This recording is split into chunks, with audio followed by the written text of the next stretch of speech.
Hello everyone. Ankit finance club में आप सभी का बहुत स्वागत है। मैं हूं आपके साथ डॉक्टर अंकित गोयल। देखिए, आज के टाइम में बहुत सारे तरीके हैं जिनके थ्रू आप मनी अर्न कर सकते हैं, पैसा बना सकते हैं। उसी में एक अच्छी टेक्निक होती है डेरिवेटिव। डेरिवेटिव का फ़ायदा ये होता है कि कम पैसा लगा के आप ज़्यादा पैसा अर्न करने की आपकी पूरी अपॉर्चुनिटीज़ होती हैं। साथ ही साथ में रिस्क भी हमेशा एसोसिएट रहता है। ये मैं आपसे कहूँगा जब भी हम शेयर मार्केट में डील कर रहे हैं। अब देखिए, डेरिवेटिव की अगर हम बात करें तो सबसे ज़्यादा वर्ल्ड में ट्रांजैक्शन होते हैं डेरिवेटिव्स के। तो आज इस वीडियो में मैं आपको बेसिक से डिटेल में बताऊंगा कि क्या होते हैं डेरिवेटिव, किस तरीके से काम करते हैं।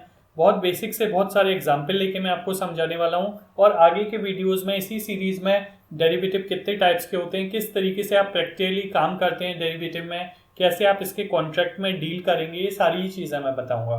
तो आइए बने रहिए मेरे साथ। सबसे पहले देखिए, डेरिवेटिव की अगर हम बात करें कि डेरिवेटिव का मतलब क्या होता है, तो ये एक टर्म से बना है। आप देख सकते हैं डेरिवेटिव, ये जो बना है वो डिराइव से बना है। अब डिराइव का मतलब क्या होता है? डिराइव का मतलब होता है to obtain something from something else. किसी और चीज से कुछ और चीज निकल के आए तो उसे ही बोलते हैं हम डेरिवेटिव। जनरली हम स्टूडेंट मैथ में देखते हैं, मैथमेटिक्स में से, कि कुछ और निकल के आ जाता है, यानी किसी इक्वेशन से कोई और इक्वेशन आ जाती है तो हम बोलते हैं डेरिवेटिव है। इसी तरीके से यहाँ पे डेरिवेटिव समझाने के लिए यहाँ पे कॉन्ट्रैक्ट्स होते हैं, यानी हम डीलिंग करते हैं बहुत सारी चीज में, शेयर्स में कर सकते हैं, कमोडिटीज में कर सकते हैं। तो जिससे रिलेटेड हम बात करने जा रहे हैं कि डेरिवेटिव्स क्या होते हैं। तो देखिए, यहाँ मैंने एक एग्जांपल ले लिया है। गन्ने हम सभी जानते हैं, जिसको केन बोला जाता है।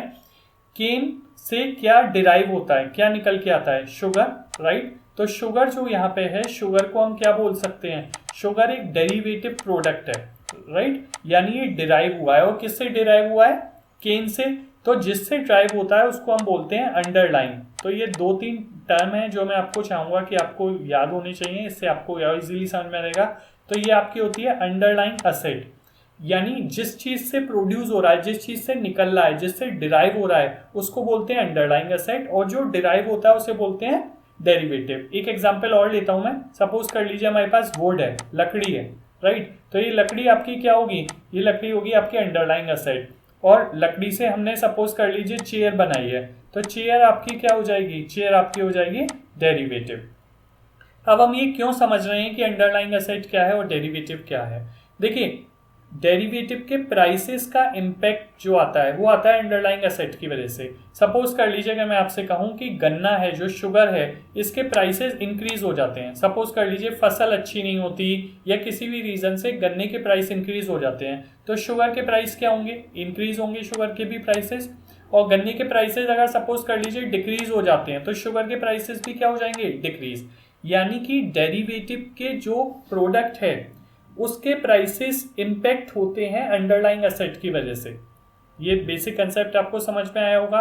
अब देखिएगा, डेरिवेटिव का मीनिंग हम समझें तो डेरिवेटिव एक तरीके से कॉन्ट्रैक्ट है between two parties, right, which derive its value from an underlying asset. यानी कि जो डेरिवेटिव है वो एक तरीके से कॉन्ट्रैक्ट होते हैं दो पार्टीज या दो पार्टीज से ज्यादा के बीच में। एक एग्जाम्पल लेता हूं मैं आपको। सपोज कर लीजिए एक फार्मर है, राइट, और वो फार्मर एक आलू प्रोड्यूस करता है, आलू मैन्युफैक्चर करता है। इन टर्म्स की खेतों में आलू होते हैं, और वो एक कॉन्ट्रैक्ट कर लेता है किसी से कि मैं आपको आलू 20 रुपए किलो में बेचूंगा, राइट। और वो जो आलू ले रहा है वो एक चिप्स मैन्युफैक्चरिंग कंपनी वाला ले रहा है जो चिप्स बनाता है, राइट। अब इनका जो कॉन्ट्रैक्ट हुआ है 20 रुपए किलो आलू का लेने का, तो एक तरीके से कॉन्ट्रैक्ट हो गया। और ये जो कॉन्ट्रैक्ट हुआ है इसका डिसाइड कैसे हुआ? ये आलू के प्राइसों पे डिपेंड है, राइट। तो are derivative is a contract between two parties which derive its value from an underlying asset. और वहां अंडरलाइंग एसेट क्या हो गई? पोटैटो हो गया।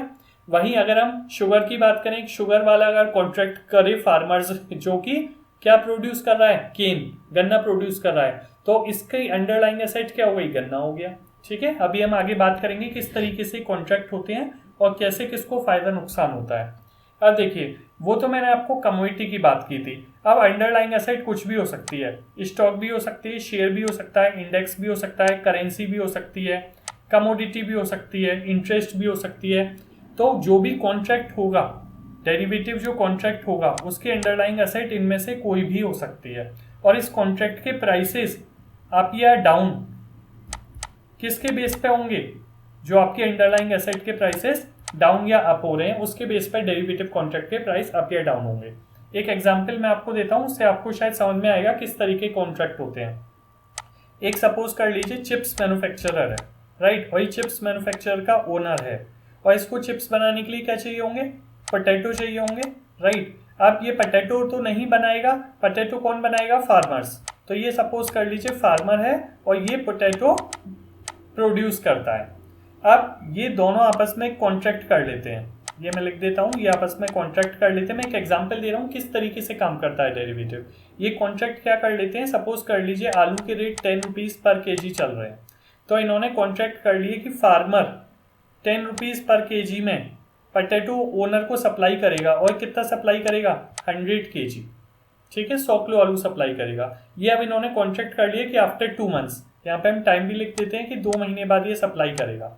अब सपोज कर लीजिए किसी वजह से फसल खराब हो जाती है, बारिश नहीं होती, पानी की कमी हो जाती है, किसी वजह से पोटैटो के प्राइस 2 महीने बाद 20 रुपए किलो हो जाते हैं, 20 रुपीज़ पर केजी, राइट।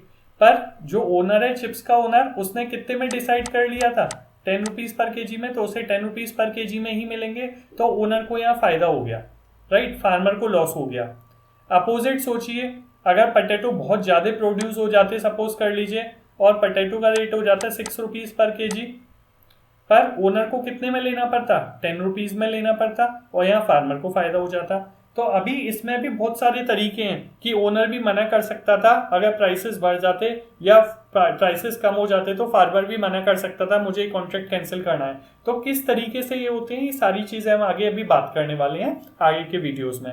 अभी मैं आपको केवल ये बता रहा हूँ ये डेरिवेटिव किस तरीके के कॉन्ट्रैक्ट होते हैं। दो या दो से ज़्यादा पार्टीज के बीच में कॉन्ट्रैक्ट हो रहे हैं, और किस चीज पे हो रहे हैं, अंडरलाइंग एसेट कुछ भी हो सकती है। अभी मैंने पोटैटो का एग्जांपल लिया, सपोज कर लीजिए मैं आपसे रिलायंस के शेयर्स का कॉन्ट्रैक्ट कर लेता, टाटा मोटर्स के शेयर्स का कॉन्ट्रैक्ट कर लेता, तो वो हमारे फाइनेंशियल डेरिवेटिव्स होंगे जो स्टॉक पे बेस्ड हैं, करेंसी पे बेस्ड हो सकते हैं, कमोडिटी, स्टॉक, इंडेक्स, किसी पे भी। तो आई थिंक अब आपको समझ में आया होगा। अगर आप इस डेफिनेशन को पढ़ेंगे तो और बेटर समझ में आएगी, जो ऊपर लिखी हुई है, derivative is a financial contract between 2 और मोर पार्टीज और and derives its price from fluctuation in the underlying asset। जो भी underlying asset में fluctuation होगा तो उस कॉन्ट्रैक्ट के प्राइस में भी fluctuation होगा। अब देखिए डेरिवेटिव जो जनरली होते हैं वो फ्यूचर के कॉन्ट्रैक्ट्स होते हैं। जैसे मैंने अभी आपसे कहा था कि पोटैटो के ओनर ने फार्मर से 2 महीने बाद का कॉन्ट्रैक्ट किया, तो 1 महीने के हो सकते हैं, 2 महीने के या 3 महीने के। तो ये डेरिवेटिव जो कॉन्ट्रैक्ट होते हैं वो फ्यूचर डेट के होते हैं। पर प्रेजेंट के भी आपको पता होना चाहिए, प्रेजेंट में जो कॉन्ट्रैक्ट होते हैं या तो वो स्पॉट कॉन्ट्रैक्ट होता है या कैश कॉन्ट्रैक्ट होता है। स्पॉट कॉन्ट्रैक्ट क्या होगा, मैं आपसे सपोज कह देता हूँ, अभी अगर 10 ग्राम गोल्ड की बात करें, 10 ग्राम गोल्ड अगर सपोज कर लीजिए अभी चल रहा है 46,000 पर 10 ग्राम का, तो मैं शॉपकीपर पे जाता हूँ, उसको 46,000 रुपीज़ पे कर देता हूँ और 10 ग्राम गोल्ड बदले में वो मुझे दे देता है। यानी डिलीवरी गोल्ड की और पेमेंट दोनों ही क्या हुआ, दोनों ही सेम डे में हो गया। तो इसको तो बोलते हैं स्पॉट कॉन्ट्रैक्ट, उसी वक्त, स्पॉट, ऑन द स्पॉट।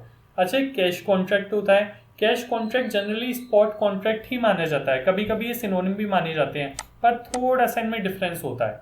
देखिए कैश कॉन्ट्रैक्ट में पेमेंट और डिलीवरी स्पॉट की तरह ही होती हैं, पर यहाँ पे डिलीवरी जो है वो कुछ दिन ले सकती है। मैंने आपसे कहा कि 10 ग्राम ऑफ गोल्ड मैं आपको 46,000 रुपीज़ पे करता हूँ, और मैं आपको पे कर दिए, और आपने कहा आफ्टर 2 या 3 डेज आप मुझे मेरा गोल्ड दे देंगे, राइट। तो वो ऑन द स्पॉट तो नहीं कहलाया, पर ये कैश कॉन्ट्रैक्ट है। अब जब मैं आपसे कॉन्ट्रैक्ट कर रहा हूँ फ्यूचर की डेट के लिए कि 1 महीने के बाद, 2 महीने बाद या 3 महीने बाद मैं आपको डिलीवरी दूंगा, और अभी कुछ मान लीजिए कुछ टोकन मनी रखवा देता हूँ, राइट, कुछ टोकन मनी। अभी टोकन मनी को क्या बोलते हैं आगे मैं आपको बताऊंगा। कुछ टोकन मनी रखवा के कॉन्ट्रैक्ट कर लेता हूँ, ये ए पर्सन है और बी पर्सन है, इन दोनों ने कॉन्ट्रैक्ट कर लिया, तो इनको बोलते हैं डेरिवेटिव्स। तो अब आपको समझ में आया होगा स्पॉट कॉन्ट्रैक्ट क्या होता है, कैश कॉन्ट्रैक्ट क्या होता है और डेरिवेटिव्स क्या होते हैं।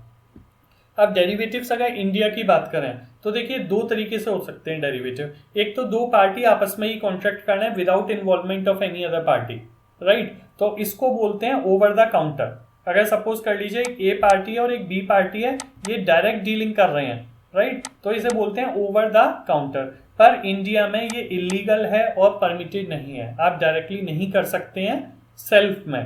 पर अगर आप स्टॉक एक्सचेंज के थ्रू करते हैं तो ये परमिटेड है और लीगल भी है, राइट। तो आपको ध्यान रखना है कि जब हम बात करेंगे, बहुत सारे तरीके हैं डेरिवेटिव कॉन्ट्रैक्ट्स, कई तरीके के होते हैं, जैसे आपके फॉरवर्ड, फ्यूचर, ऑप्शन, स्वैप, ये 4 तरीके के जनरली हैं। कॉम्प्लेक्स भी बहुत होते हैं, सारी बात करने वाले हैं हम आगे के वीडियोस में। तो अभी टाइप्स ऑफ डेरिवेटिव की बात करूं तो ये 4 तरीके के आपको बेसिक समझना जरूरी है, जिससे आप क्लियर अंडरस्टैंडिंग होगी।